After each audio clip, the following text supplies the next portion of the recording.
Good morning, everybody. Thank you, Smita. And I saw Dr. Chandrasekhar here. And I always had special association with SJB School of Architecture. The very, always been dear to me. And today, when Smita invited me for this,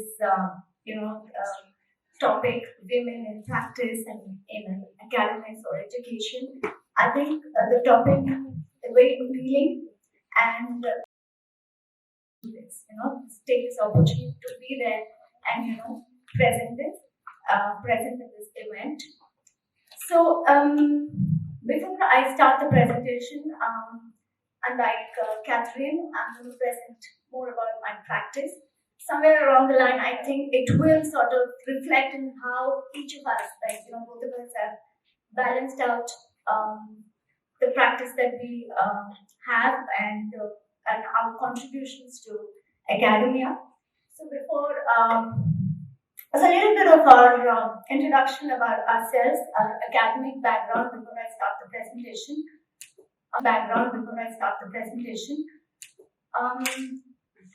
I studied at SPA New Delhi, and my exposure to academics or the practice that we lead have a lot of influences from my academic background. And SPA is very deep rooted in Indian culture, the context. It is it through a lot of exposure for me in terms of process that we have in our offices, the research that we try to do in our office. It's all a bit of influence that I've had from my SPA background. Whereas Sujith has studied his masters at the A, London, and with the school which has its own sort of agenda. That's a bit of snapshot of our studio.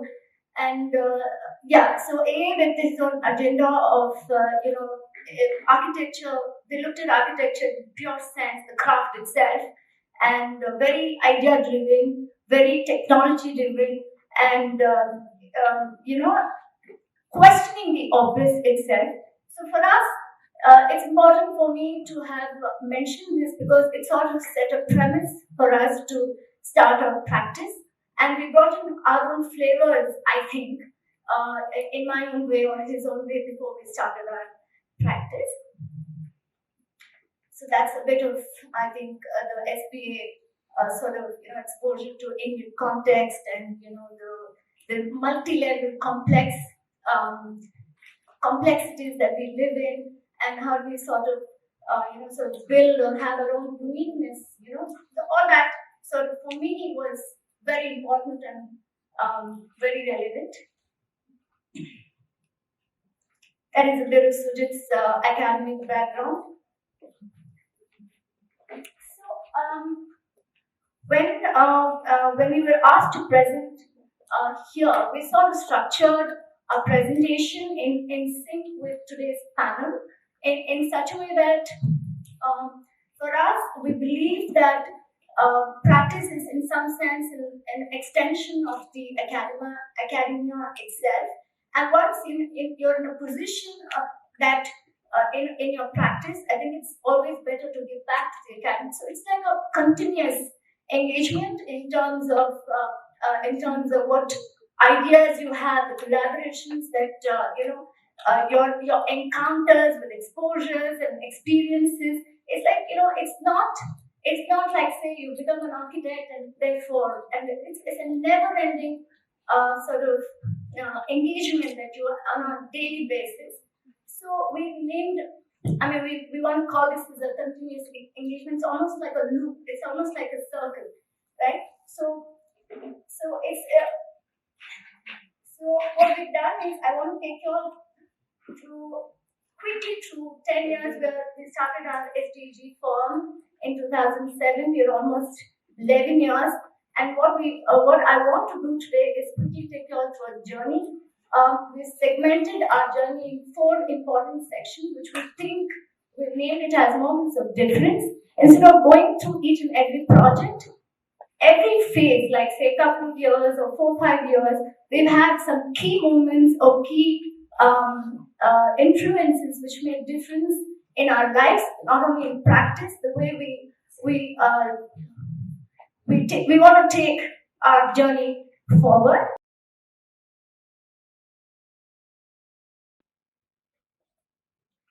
So what we did is we kind of every segment, what we did is we sort of, named it as swatch of moments. So moments can not necessarily be the highlights of the project, but also the moments of, it could be ideas, it could be recognitions, it could be um, um, uh, that wow moment, or today will be one of my swatch moments because having to talk in NASA convention will go down on today's timeline for me. So yeah, so the early years, which is like 2007 to 2010, we were fresh out of academics with a lot of accumulation of ideas, the knowledge. Like all of you, we're full of fun and fantasy and utopian ideas. So it was all about the first few years about collating and structuring those ideas as to how we really want to take our practice forward. So it was anything which came our way, be it a handle, be it a gate, be it a project. We put ourselves out there and gave it a lot of time, passion, and whatever. And this is even I think it's important for students to sort of, if you have the other abilities to write or to photograph or any of those qualities, to do that while you're still students. So Sujith loves to write, and this is some of the inspirations or the trigger points that we've had in the initial years. So we just sort of, pen down some essays, talking of diagrams, thinking the obvious different ways of representations. Is that the only way to build something? So it was all about, initial years we had a lot of time, not because we want to do it because we had no projects, but whatever came through our way, it was very, very important. We never shied away from taking or reading or questioning anybody and everybody. So it was again a continuous, sort of engagement with whoever we're meeting. So I quickly, so some of the examples in our practice that I'm going to show you are one of its first kind. One of its first kind, not just for it's the way it's designed, the way it's taught, the way it's some sense uniqueness. It brought us a unique quality to our, or recognition to um, office, wherever that we are. So this is one such example where the context was the site was in a very but in a very boring setting of Bangalore. So there was not per se to deal with anything, but to have our own context, So we wanted to have a dialogue with the context itself. So I'm just saying this to students because we're always debating on how do we design, should we design like this or like that. It doesn't matter, If there is no context, you become the context. You create a context. So this is one of those experiments. Like I said, we were very, very young and fresh with ideas, never shied away from experimenting with geometries, um, you know, trying new things and researching on new material. So this was one of those projects where we not only had to create the context outside, but within the building also. So the idea of screen as an enclosure was the highlight here. This is another very significant project in our office, a small commission, but this was important because this is one first project which is going to be in a very prominent areas of Bangalore. We were going to be noticed, with some people were going to see us. It was, it became a very, very crucial for us to do something better, to do something that nobody has done. So this is a project for a diamond jeweler. diamond jeweler. So what we did is, now that we had a hang of the material in the previous set of projects, and Sujith's background with parametric sort of background, we kind of derived some diagrams which sort of gave us the permutations and combinations of how a facade can be worked out and the form itself, and the love for the material, love for the research, all of us sort of culminated, and we came out with, I think it's one of our first beautiful projects, which we gave us a lot of sort of confidence. And then once we got a hang of the use and craft and the field, we moved on to making more challenging and more type. We use the same thing in different typologies. This is one residential villa in Chennai, and this is another sort of project, which again now it's almost like I'm there. I've arrived. This is very special. Like I said before, these projects, it sort of gave us the confidence that we can do something different, something that don't. It sort of set a premise for us to, or I would say this: when we're doing this, we were like frog in the well. It was like, this will work. This is how it has to be. And then when we started getting recognition, not only in India but also outside of India, then we're like, okay, we're in the right path. So it sort of gave us some kind of confidence and a wow moment. The next segment, almost like in the middle years, we were when we were ready and getting comfortable with the practice. Then the people started noticing us, and more projects started coming in of different typologies, different locations.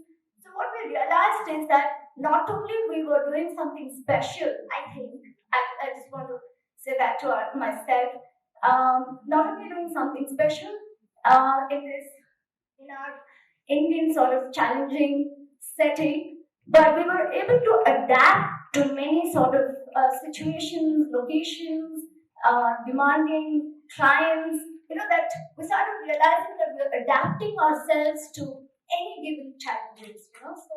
So then what happened was, we realized that okay, it's something like chameleon, camouflaging ourselves, but adapting ourselves. So we there's a light moment in the office, like, okay, let's become chameleons. So the birth of our office logo, a chameleon, we call him Leon, and Leon is now on our stationery, on our projects, on our people. He's everywhere. So then what made another moment?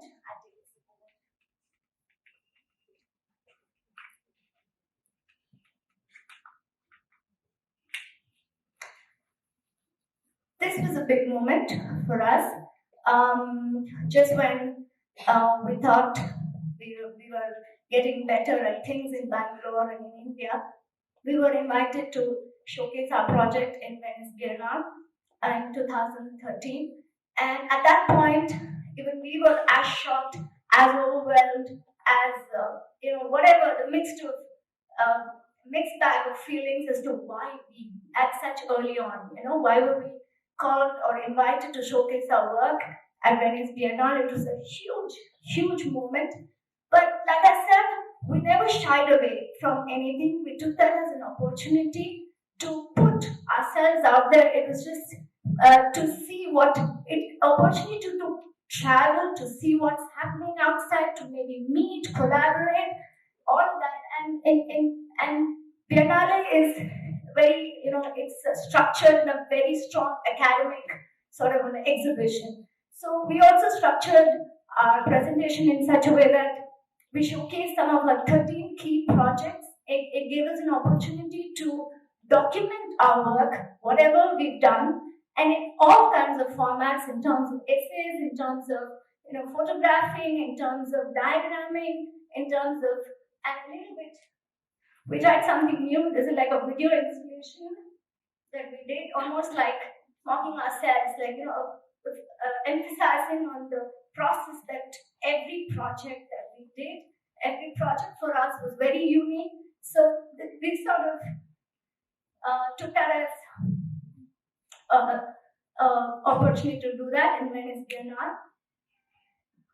So yeah, so at this point, it not only gave us a moment to showcase our work, but also when we did this, it was almost like reflecting back on ourselves as to, are we going on the right track? The methods we have, adapted, and all of that. So it sort of gave us a checkpoint, and then that moment of, yeah, I think we're okay. I think we're doing something right. So that was the moment here.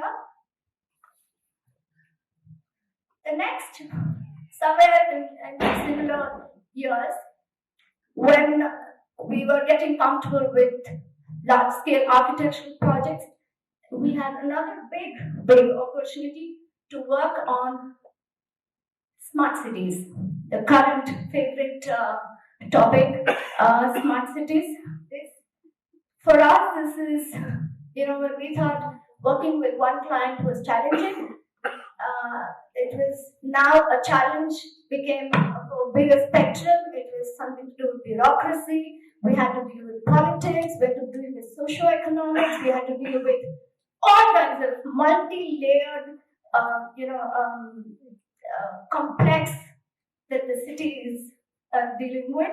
So, but again, it was really challenging. It was fun. It was a learning moment for us.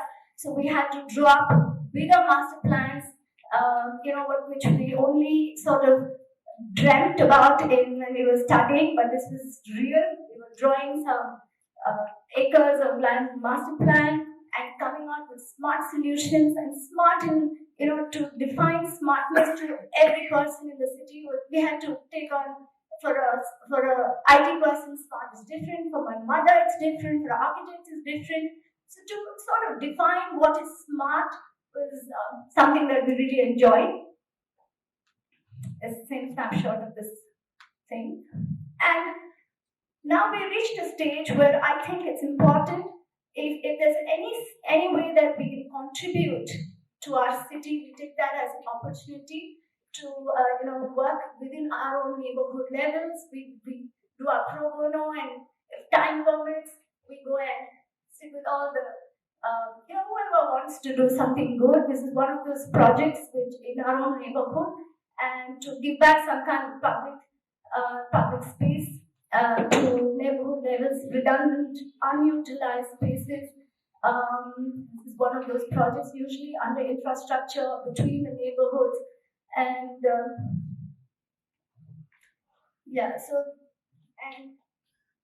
and right now this is the current moment where I think, like I said before, every project showcases one of its kind, the first, and the uniqueness. Here we are now getting to do some luxury homes.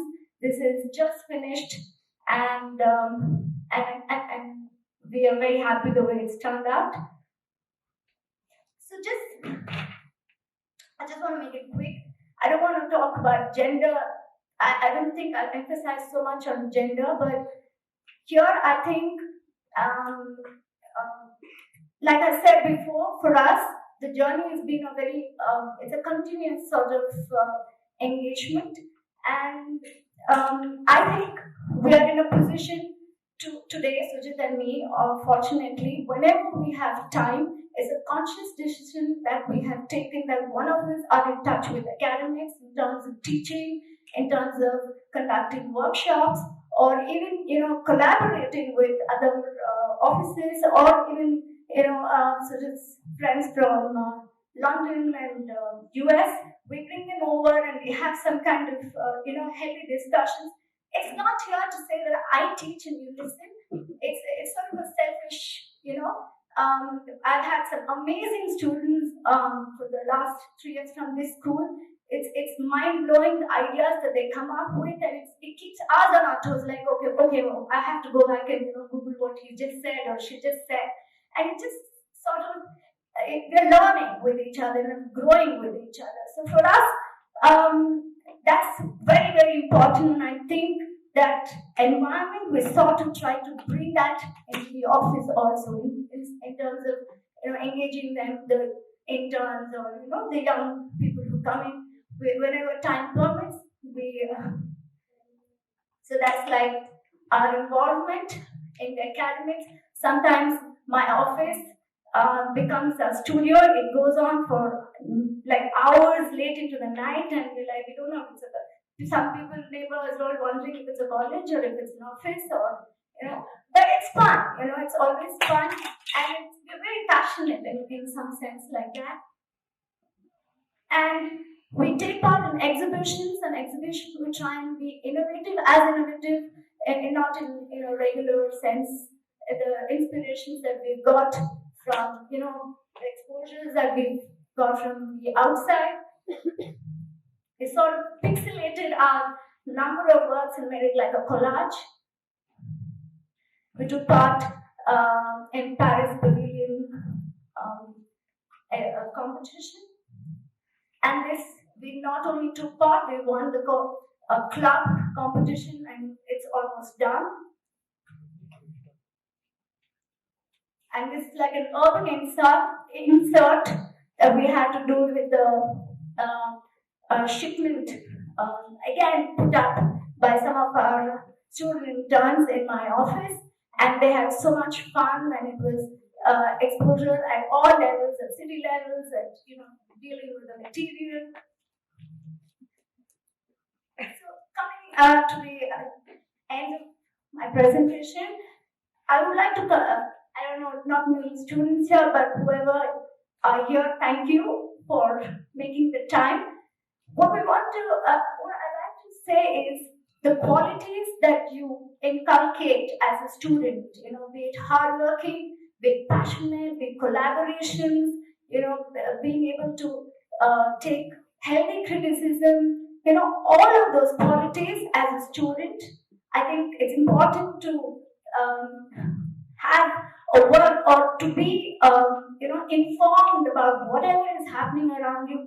These are the qualities which will sort of bridge across your profession, if at all, as you want to become a successful whatever. I think these are very very important qualities which I think you should all have, and I think I'll take you a long way personally and professionally. And yeah, thank you.